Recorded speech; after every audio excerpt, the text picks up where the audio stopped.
हिमालय की तलहटी में एक ऋषि अपनी कुटिया में रहते थे। वे पुराने भारतीय आयुर्वेद और योग की विशेषज्ञ थे। लोग दूर दूर से अपना इलाज करने आते थे।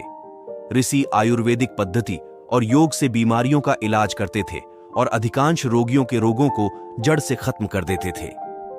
ऐसे ही एक दिन ऋषि के आश्रम में एक व्यक्ति आता है और कहता है, मनोहर, मैं पास की गांव का जमींदार हूं। मेरा काम ऐसा है कि मुझे दिन में ज्यादा समय बैठे रहना पड़ता है। अधिक शारीरिक श्रम न करने के कारण मेरा मोटापा बहुत बढ़ गया है और तरह तरह की बीमारियों ने मेरे शरीर में घर बना लिए हैं। मेरे पास घर पर खाने के लिए बहुत स्वादिष्ट खाना होता है, लेकिन मैं उसे नहीं खा पाता। मेरा मोटापा इतना बढ़ गया है कि मुझे उठने, बैठने और चलने फिरने में भी बहुत परेशानी होती है। इसलिए क्या आप मुझे कोई ऐसा तरीका बता सकते हैं जिससे बिना मेहनत किए बिना भी मैं अपने शरीर को स्वस्थ रख सकूं और इन सभी बीमारियों से छुटकारा पा सकूं? ऋषि ने कहा कि ऐसा भी एक तरीका है। इसके लिए आपको सबसे पहले अपने शरीर में जमा गंदगी को बाहर निकलना होगा, और जैसे जैसे आपकी शरीर से गंदगी बाहर निकलेगी और आपका शरीर अंदर से साफ हो जाएगा तो आपका वजन अपने आप कम हो जाएगा, त्वचा साफ हो जाएगी और आप खुद को पहले से ज्यादा स्वस्थ और ऊर्जावान महसूस करेंगे। सबसे पहले आप यह समझ लीजिए कि जब हम कुछ खाते हैं तो जब वह हमारे शरीर के अंदर जाता है तो उसका क्या होता है।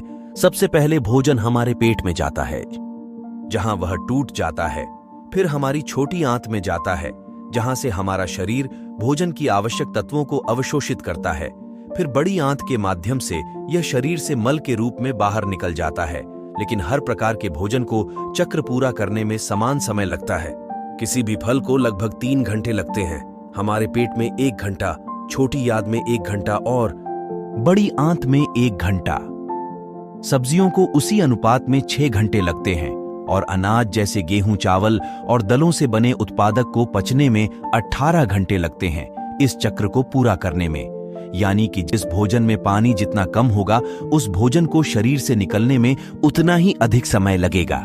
जमींदार ने कहा, मुनिवर, जैसा कि आपने कहा था कि शरीर से अनाज को पूरी तरह खत्म करने में 18 घंटे लगते हैं, लेकिन मैं अनाज को 3 से 4 बार खाता हूं। ऋषि ने कहा, यह वह जगह है जहां आप गलती कर रहे हैं। पिछला भोजन पचा नहीं पाते हैं और आप अधिक डाल देते हैं। परिणाम स्वरूप पिछला भोजन पूरी तरह से अपशिष्ट के रूप में बाहर नहीं निकलता है, वह अंदर सड़ता रहता है और फंगस और कीड़े पैदा करता है। साधु ने जमींदार की ओर देखा और कहा कि तुमने लोगों के पेट में कीड़े होने के बारे में सुना होगा, लेकिन वह कीड़े कहां से आते हैं? ये कीड़े इस आधे पचे और सड़े हुए भोजन से पैदा होते हैं जो हमारी आंतों में चिपक जाते हैं।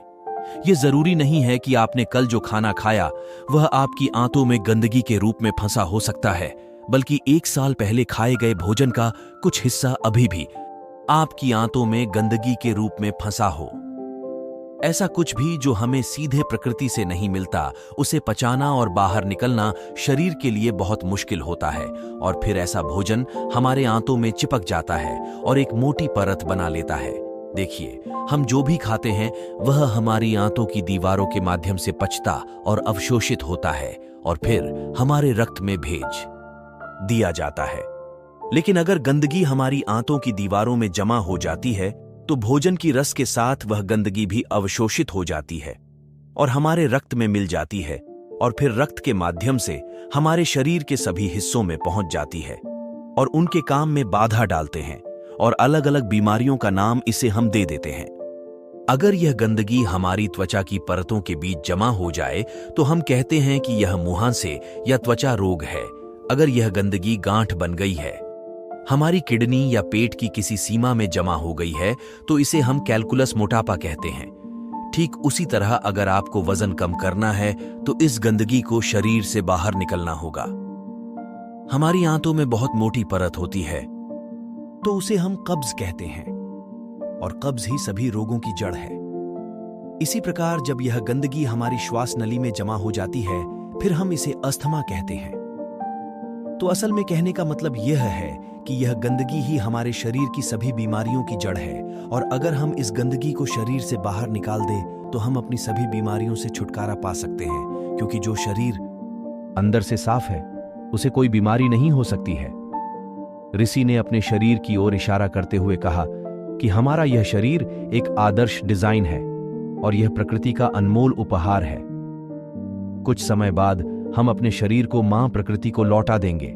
इसलिए हम सभी की जिम्मेदारी है कि जब तक हमारे पास ये शरीर है, हम इसे स्वच्छ और स्वस्थ रखें और इसे वैसे ही वापस दें जैसे प्रकृति ने हमें दिया है। ऋषि ने आगे कहा कि इंसानों ने प्राकृतिक भोजन किया है। पदार्थ लाखों वर्षों तक सीधे रहते हैं, इसलिए मानव पाचन तंत्र भी उसी के अनुसार विकसित हुआ है। यानी हमारा शरीर कच्चे प्राकृतिक पदार्थ के लिए बना है, लेकिन अपने स्वाद के चक्कर में हमने इसमें ढेर सारी गंदगी डालना शुरू कर दी है।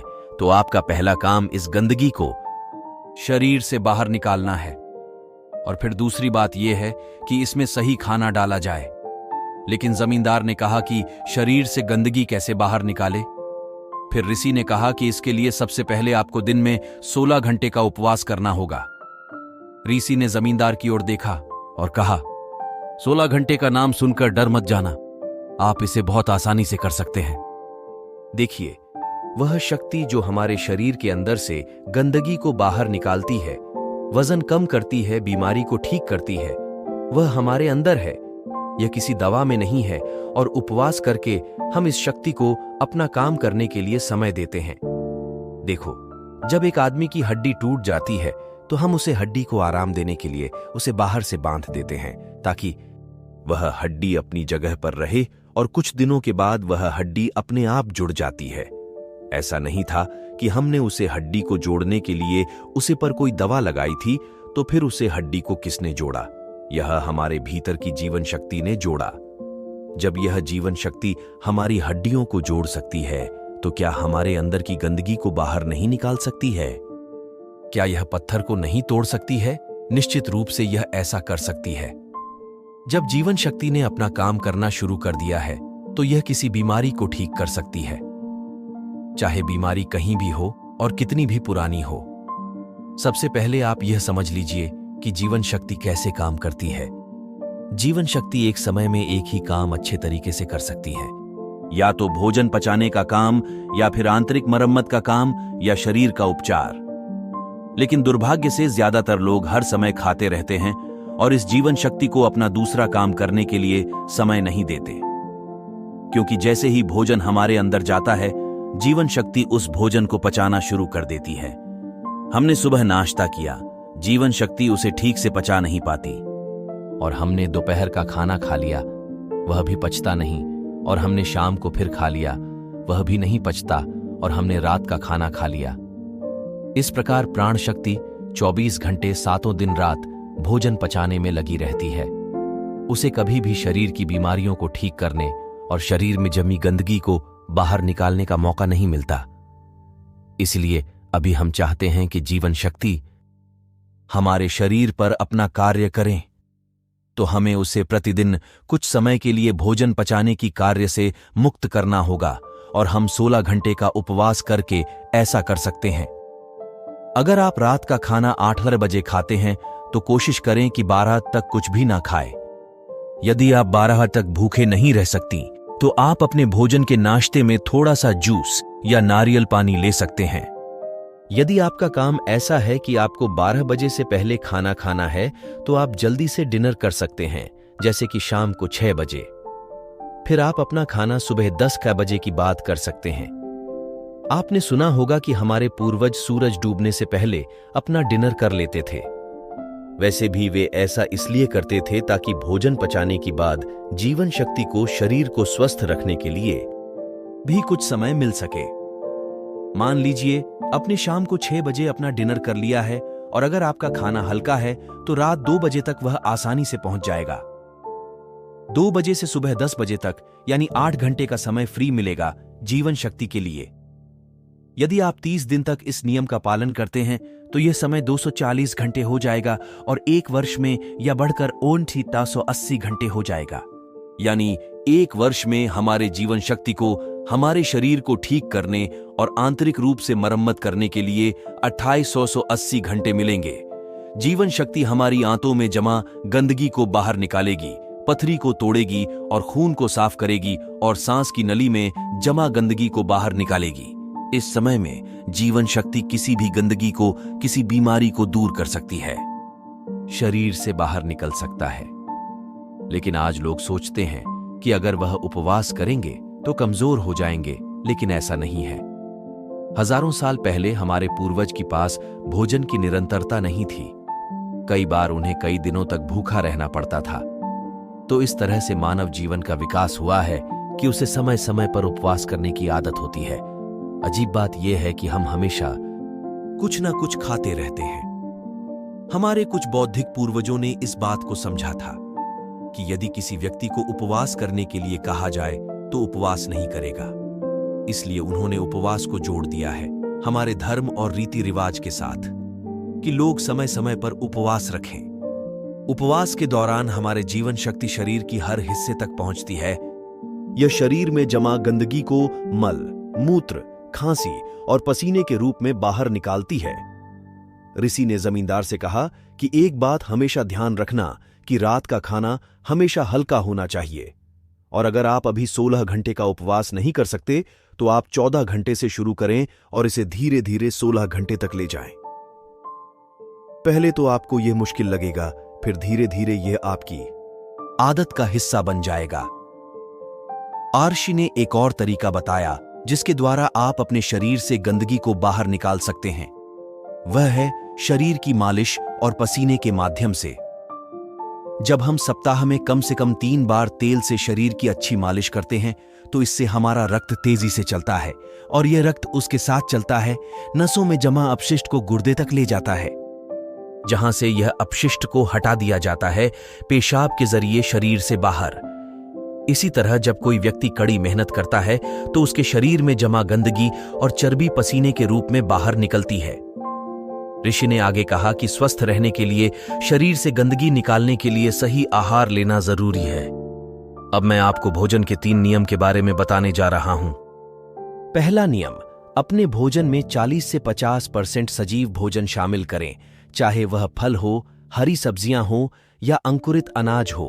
कुल मिलाकर इसे पकाया नहीं जाना चाहिए। अधिक लोग मृत्यु भोजन खाते हैं और फिर स्वस्थ रहने की उम्मीद करते हैं। मृत्यु भोज खाने का मतलब है कि हम किसी मृत चीज से जीवन निकाल रहे हैं, इसलिए इसमें कुछ लगेगा हमारे शरीर से ऊर्जा निकलती है, तो यह हमें ऊर्जा देती है। भोजन को पचाने के लिए आवश्यक सभी पाचक रस न केवल शरीर में पाए जाते हैं बल्कि उसे भोजन में भी पाए जाते हैं। लेकिन जब हम उस भोजन को पकाते हैं तो उसमें से बहुत से पाचक रस नष्ट हो जाते हैं और हम बिना पाचक रसों के खाना खाते हैं तो हमारे शरीर को उन सभी पाचक रसों को दोबारा बनाना पड़ता है जो नष्ट हो गए हैं। लेकिन किसी व्यक्ति का पाचन तंत्र कितना भी अच्छा क्यों ना हो, वह उन सभी पाचक रसों को दोबारा नहीं बन सकता जो नष्ट हो गए हैं। दूसरा नियम, शुद्ध शाकाहारी भोजन खाएं, यानी जो भोजन पेड़ों से मिलता है, जानवरों से नहीं। मांस, मछली, अंडा ना खाएं। प्रकृति ने हमारे शरीर को जानवरों को खाने के लिए नहीं बनाया है। तीसरा नियम, बासी भोजन या लंबे समय तक रखा हुआ भोजन नहीं करना चाहिए। 17वें अध्याय के 10वें श्लोक में भगवान श्री कृष्ण ने कहा है कि जो भोजन पकाया जाता है उसे पकाने की 3 घंटे की भीतर खा लेना चाहिए, क्योंकि 3 घंटे के बाद वह भोजन तामसिक हो जाता है और उसमें जीवन समाप्त होने लगते हैं। इसलिए भारतीय योग संस्कृत में पका हुआ भोजन किया जाता है। 3 घंटे से ज्यादा रखा तो खाना नहीं। हमारी पूर्वज ने भी इसी नियम का फॉलो किया है, इसलिए खाना सीधे चूल्हे से उनकी थाली में आ जाता था।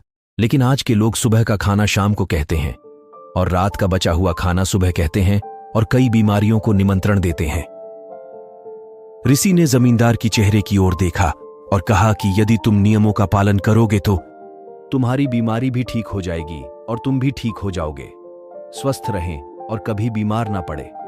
दोस्तों, उम्मीद करता हूं आपको इस कहानी से एक अच्छी सीख मिली होगी। ये कहानी आपको कैसी लगी हमें कमेंट बॉक्स में कमेंट करके जरूर बताइए और साथ इस कहानी को अपने दोस्तों के साथ शेयर जरूर कीजिए ताकि उन्हें भी इस कहानी से कुछ सीखने को मौका मिले। धन्यवाद।